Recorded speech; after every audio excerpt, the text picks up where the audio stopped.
Hi hello friends, Shobha's recipe ಕನ್ನಡಕ್ಕೆ ಸ್ವಾಗತ. Sankranti special ಸಜ್ಜೆ ರೊಟ್ಟಿ ಹೇಗೆ ಮಾಡೋದು ಬನ್ನಿ. ಎರಡು ಪ್ರಕಾರ ರೀತಿಯಿಂದ ಮಾಡ್ತಾ ಇದ್ದೀನಿ. ಒಂದು ಲಟ್ಟಿಸ್ಕೊಂಡು ಒಂದು ತಟ್ಕೊಂಡು ಬನ್ನಿ ಫ್ರೆಂಡ್ಸ್ ಮಾಡೋಣ. ಸ್ವಲ್ಪ ಅರಿಶಿಣ, ಉಪ್ಪು ಮತ್ತು ಎಳ್ಳು, ಸಜ್ಜೆ ಹಿಟ್ಟನ್ನು ಒಂದು ಬೌಲಿಗೆ ತೊಗೊಂಡಿದ್ದೀನಿ. ನಂತರ ಸಜ್ಜೆ ಹಿಟ್ಟನ್ನು ಜರಡಿ ಹಿಡ್ಕೋಬೇಕು. ನೋಡಿ ಈ ರೀತಿ ಜರಡಿ ಹಿಡ್ಕೊಂಡು ನಂತರ ನೋಡಿ ಈ ರೀತಿ ಜರಡಿ ಹಿಡ್ಕೋಬೇಕು. ನಂತರ ಸ್ವಲ್ಪ ಉಪ್ಪು ಹಾಕಿ, ಸ್ವಲ್ಪ ಅರಿಶಿಣ ಹಾಕಿ, ಸ್ವಲ್ಪ ನೀರು ಹಾಕಿ ನಾದಿಕೊಳ್ಳಿ. ನೋಡಿ ಸ್ವಲ್ಪ ನೀರು ಹಾಕಿ ನಾದ್ಕೋತಾ ಇದ್ದೇನೆ. ರೊಟ್ಟಿಗೆ ಹೇಗೆ ನಾದ್ಕೋತೀರಾ ಅದೇ ರೀತಿಯಲ್ಲಿ ನಾದ್ಕೊಳ್ಳಿ. ನೋಡಿ ಗಟ್ಟಿಯಾಗಿರ್ಬಾರ್ದು, ಅಷ್ಟು ಅಳಸಾಗಿ ಇರಬಾರ್ದು, ಚೆನ್ನಾಗಿ ನಾದ್ಕೊಳ್ಳಿ. ನೋಡಿ ಸ್ವಲ್ಪ ನೀರು ಹಾಕಿ ನಾದ್ಕೊಂಡಿದ್ದೇನೆ. ಚೆನ್ನಾಗಿ ಉಪ್ಪು ಇದು ಎಲ್ಲ ಚೆನ್ನಾಗಿ ಕಲಿಬೇಕು ಅದೆಲ್ಲ. ನೋಡಿ ಈ ರೀತಿ ನಾದ್ಕೊಂಡು ನಂತರ ಹುಳಿ ಮಾಡ್ಕೊಳ್ಳಿ. ಮೆಷ್ಟು ಈ ಒಂದೊಂದಾಗಿ ಹುಳಿ ಮಾಡಿಕೊಂಡೆ ನಂತರ ಸ್ವಲ್ಪ ತಳಗೆ ಹಿಟ್ಟು ಹಾಕಿ ತಟ್ಕೊಳ್ಳಿ. ರೊಟ್ಟಿ ಗೋಲ್ ರೌಂಡಾಗಿ ತಟ್ಕೊಳ್ಳಿ. ಸ್ವಲ್ಪ ತಲೆ ಹಿಟ್ಟಾಗಿ ನೋಡಿ ಎಷ್ಟು ಚೆನ್ನಾಗಿ ಬರ್ತಾಯಿದೆ. ಚೆನ್ನಾಗಿ ತಟ್ಕೊಳ್ಳಿ, ತೆಳ್ಳಗೆ ತಟ್ಕೊಳ್ಬೇಕಾಗ್ತದೆ. ನಂತರ ಎಳ್ಳು ಹಾಕಿ, ಮೇಲೆಲ್ಲ ಎಳ್ಳು ಹಾಕಿ ಮತ್ತು ಚೆನ್ನಾಗಿ ತಟ್ಕೊಳ್ಳಿ. ನೋಡಿ ಹಂಚನ್ನು ಕಾಯ್ದ ನಂತರ ಕಾಯ್ದಿದೆ ಅಂತ ಸ್ವಲ್ಪ ನೀರು ಹಾಕಿ ನೋಡಿ ಕಾಯ್ದಿದೆ. ನಂತರ ರೊಟ್ಟಿಯನ್ನು ಹಾಕಿ ನಂತರ ಮೇಲೆ ನೀರು ಹಚ್ಚಿ. ನೋಡಿ ನೀರು ಹಚ್ತಾ ಇದ್ದೀನಿ. ಇನ್ನೊಂದು ರೊಟ್ಟಿನ ಅದೇ ರೀತಿ ಹಿಟ್ಟಾಕಿ ತಟ್ಕೊಳ್ಳಿ. ನೋಡಿ ಈ ಸಜ್ಜೆ ರೊಟ್ಟಿ ಉಣ್ಣೋದ್ರಿಂದ ಚಳಿಗಾಲದಲ್ಲಿ ತುಂಬ ಚಳಿ ಇರೋದರಿಂದ ಸಜ್ಜೆ ರೊಟ್ಟಿ ಉಂಡ್ರೆ ತುಂಬಾ ಒಳ್ಳೆಯದಾಗಿರುತ್ತದೆ. ನೋಡಿ ಈ ರೀತಿ ತಟ್ಕೊಳ್ಳಿ. ನೋಡಿ ಚೆನ್ನಾಗಿ ತೆಳ್ಳಗೆ ತಟ್ಕೊಳ್ಳಿ. ನೋಡಿ ಈ ರೀತಿ ತಟ್ಕೊತಾ ಇದ್ದೇನೆ. ಹಾಗೆ ಚೆನ್ನಾಗಿ ಕೆಂಪಾಗಿ ಬೇಯಿಸ್ಕೊಳ್ಳಿ. ರೊಟ್ಟಿ ಎಲ್ಲ ಎಷ್ಟು ಚೆನ್ನಾಗಿ ಕೆಂಪಾಗಿ ಬೇಯ್ತದೆ ಅಷ್ಟು ಚೆನ್ನಾಗಿ ಟೇಸ್ಟ್ ಕೊಡುತ್ತೆ.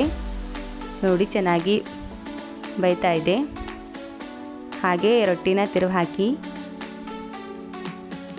ನಂತರ ಪ್ಲೇಟಿಗೆ ಹಾಕಿ ಇನ್ನೊಂದು ರೊಟ್ಟಿ ಬಡ್ಕೊಂಡು ಎಳೆ ಹಚ್ಚಿ ಬಡ್ದು ಇನ್ನೊಂದು ಹಾಕಿ ನಂತರ ಎಲ್ಲ ನೀರು ಹಚ್ಚಿ ಬೇಯಿಸ್ಕೊಳ್ಳಿ. ನೋಡಿ ತಿರುವು ಹಾಕಿ. ನೋಡಿ ಆಯಿತು, ಬಡ್ದಿರೋ ರೊಟ್ಟಿ ರೆಡಿಯಾಗಿದೆ ಪ್ಲೇಟಿಗೆ. ನಂತರ ಇನ್ನೊಂದು ಲಟ್ಟಿಸ್ಕೊಂಡು ಮಾಡೋಣ ಇನ್ನೊಂದು ರೀತಿಯಲ್ಲಿ. ನೋಡಿ ಹಿಟ್ಟು ಜರಡಿ ಹಿಡ್ಕೊಂಡೆ ನಂತರ ಸ್ವಲ್ಪ ಅರಿಶಿಣ, ಸ್ವಲ್ಪ ಉಪ್ಪು ಹಾಕಿ ನೀರನ್ನು ಹೆಸರು ಬರೋಕ್ಕೆ ಇಡ್ರಿ. ಯಾಕಂದರೆ ಲಟ್ಟಿಸ್ಕೊಂಡು ಮಾಡ್ತಿದ್ದೀವಲ್ಲ, ನೀರು ಹೆಸರು ಬಂದಿದ್ದು ನೀರು ಹಾಕಿ ನಾದ್ಕೋಬೇಕಾಗುತ್ತದೆ. ಈ ಲಟ್ಟಿಸ್ಕೊಂಡು ಬೇರೆ ಪ್ರಕಾರ ನೋಡಿ ಸ್ವಲ್ಪ ನೀರು ಹಾಕಿ ಕಡ್ಚಿಲೆ ಸ್ವಲ್ಪ ನೀರು ಹಾಕಿ ನಾದ್ಕೊಳ್ಬೇಕು. ಯಾಕಂದರೆ ನೀರು ಗರಂ ಇರುತ್ತದೆ. ನೋಡಿ ಈ ರೀತಿ ಸ್ವಲ್ಪ ನೀರು ಹಾಕಿ ಗಟ್ಟಿಯಾಗಿ ನಾದ್ಕೊಳ್ಳಿ. ಜಿಗಿ ಹಾಕ್ಕೊಂಡ್ರೆ ಚೆನ್ನಾಗಿ ಲಟ್ಟಿಸ್ಕೋಕೆ ಬರುತ್ತದೆ.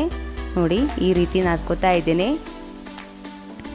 ಚೆನ್ನಾಗಿ ಸಾಫ್ಟಾಗಿ ನಾದ್ಕೊಳ್ಳಿ. ನೋಡಿ ಈ ರೀತಿ ಲಟ್ಟಿಸ್ಕೊಂಡು ಮಾಡ್ತಾ ಇದ್ದೇನಲ್ಲ ಅದಕ್ಕೆ ಈ ರೀತಿ ನಾದ್ಕೋಬೇಕಾಗುತ್ತದೆ. ನೋಡಿ ಉಳ್ಳಿ ಮಾಡಿ. ನೋಡಿ ಗ್ಯಾಸನ್ನ ಹಂಚನ್ನು ಕಾಯ್ಲಿಕ್ಕೆ ಇಟ್ಕೊಳ್ಳಿ. ಇದರ ಉಳ್ಳಿ ಮಾಡಿ ಸ್ವಲ್ಪ ಹಿಟ್ಟು ಹಾಕಿ ಬೆಳ್ಳವಣಿಗೆ ಬರ್ತದೆ. ಅದಕ್ಕೆ ಅರವೆ ಸುತ್ತಿ ಗೋಲ್ ಕೈ ತಿರ್ಸ್ಕೋತಾ ಲಟ್ಟಿಸ್ಕೊಳ್ಳಿ. ಯಾಕಂದರೆ ತಿರುವು ಹಾಕಬೇಡಿ, ಗೋಲ್ ರೀತಿಯಲ್ಲಿ ತಿರುಗಿಸಿ ಲಟ್ಟಿಸ್ಕೋಬೇಕಾಗುತ್ತದೆ. ನೋಡಿ ಎಷ್ಟು ಚೆನ್ನಾಗಿ ಗೋಲ್ ರೀತಿಯಲ್ಲಿ ಲಟ್ಟಿಸ್ಕೋತಾ ಇದ್ದೇನೆ. ಎಷ್ಟು ಚೆನ್ನಾಗಿ ಬರ್ತಾ ಇದೆ. ತಟ್ಟಿದ್ದು ಮತ್ತು ಲಟ್ಟಿಸ್ಕೊಂಡಿದ್ದು ಎಷ್ಟು ಚೆನ್ನಾಗಿ ಅನ್ನಿಸ್ತದೆ. ನೋಡಿ ಇದು ಮೇಲೆ ಎಳ್ಳು ಹಚ್ಚಿ ಮೇಲೆ ಇನ್ನೂ ಸ್ವಲ್ಪ ಲಟ್ಟಿಸ್ಕೊಳ್ಳಿ. ಹಂಚ್ಕಾಯ್ದ ನಂತರ ಹಾಕಿ ರೊಟ್ಟಿ ಅದಕ್ಕೆ ನೀರು ಹಚ್ಚಿ. ನೋಡಿ ಲಟ್ಟಿಸ್ಕೊಂಡಿದ್ದು ರೊಟ್ಟಿ ಭೀ ಎಷ್ಟು ಚೆನ್ನಾಗಿ ಬಂದಿದೆ. ಮತ್ತು ಅದೇ ರೀತಿಲಿ ಮತ್ತು ಉಳ್ಳಿ ತೊಗೊಂಡು ಹಿಟ್ಟು ಹಾಕಿ ಗೋಲ್ ನೋಡಿ ರೊಟ್ಟಿ ತಿರುವು ಹಾಕಿ ಹಾಗೆ ಗೋಲ್ ರೀತಿಯಲ್ಲಿ ಲಟ್ಟಿಸ್ಕೊಳ್ಳಿ. ಹಾಗೆ ಹಿಟ್ಟು ಹಾಕಿ ಕೈ ಆಡಿಸಿ ಗೋಲ್ ಗೋಲ್ ರೀತಿಯಲ್ಲಿ ಲಟ್ಟಿಸ್ಕೋಬೇಕಾಗುತ್ತದೆ. ನೋಡಿ, ಹಾಗೆ ರೊಟ್ಟಿನ ಕೆಂಪಾಗಿ ಬೇಯಿಸ್ಕೊಳ್ಳಿ. ನೋಡಿ, ಗೋಲ್ ಗೋಲ್ ರೀತಿಯಲ್ಲಿ ಲಟ್ಟಿಸ್ಕೊತಾ ಇದ್ದೇನೆ. ಸಜ್ಜಿ ರೊಟ್ಟಿ ಉಳ್ಳೋದ್ರಿಂದ ಚಳಿಗಾಲದಲ್ಲಿ ತುಂಬಾ ಚೆನ್ನಾಗಿರುತ್ತೆ. ಅದಕ್ಕೆ ಸಂಕ್ರಾಂತಿ ಸ್ಪೆಷಲ್ ಸಜ್ಜಿ ರೊಟ್ಟಿ ಮಾಡ್ತಾರೆ. ನೋಡಿ, ಇದೇ ರೀತಿ ಗೋಲ್ ಗೋಲಿ ಲಟ್ಟಿಸಿ ಚೆನ್ನಾಗಿ ಕೆಂಪಾಗಿ ರೋಸ್ಟ್ ಮಾಡಿ ತೆಗಿದೆ. ಇದನ್ನು ಗೋಲ್ ಗೋಲ್ ಲಟ್ಟಿಸ್ಬೇಕಾಗುತ್ತದೆ. ನೋಡಿ, ಎಷ್ಟು ದೊಡ್ಡದಾಗುತ್ತೆ ಅಷ್ಟು ದೊಡ್ಡ ಮೇಲೆ ಎಳ್ಳು ಹಚ್ಚಿ ಲಟ್ಟಿಸ್ಕೊಳ್ಳಿ. ನೋಡಿ, ಎಳ್ಳು ಹಚ್ಚಿ ಎಲ್ಲ ಕಡೆ ಲಟ್ಟಿಸ್ತಾ ಇದ್ದೇನೆ. ನಂತರ ತವ ಮೇಲೆ ಹಾಕಿ ನೀರು ಹಚ್ಕೊಳ್ಳಿ. ನೋಡಿ, ನೀರು ಹಚ್ಕೊಂಡೆ. ಹಚ್ಚಿ ನಂತರ ತಿರುವಾಕಿ, ನಿಧಾನವಾಗಿ ತಿರುವಾಕಿ. ಎಷ್ಟು ಚೆನ್ನಾಗಿ ತೆಳ್ಳಗೆ ಆಗಿದೆ. ಬಡ್ದಿದ್ದಕ್ಕಿಂತ ಲಟ್ಟಿಸ್ಕೊಂಡಿದ್ದ ರೊಟ್ಟಿ ತುಂಬಾ ತೆಳ್ಳಗಾಗಿರುತ್ತದೆ. ನೋಡಿ, ಈಸಿ ಭೀ ಇರುತ್ತದೆ. ನೋಡಿ, ಇದು ಲಟ್ಟಿಸ್ಕೊಂಡು ರೊಟ್ಟಿ ಎಷ್ಟು ತೆಳ್ಳಗೆ ಆಗಿದೆ. ನೋಡಿ, ಲಟ್ಟಿಸ್ಕೊಂಡು ರೊಟ್ಟಿ ಈ ರೀತಿ ಭೀ ಮಾಡ್ಬೋದು. ಬಡಿದ ರೊಟ್ಟಿ ಈ ರೀತಿ ಮಾಡ್ಬೋದು. ಸಜ್ಜಿ ರೊಟ್ಟಿ ಎರಡು ಪ್ರಕಾರದಲ್ಲಿ ನಾನು ತೋರಿಸ್ತಾ ಇದ್ದೀನಿ.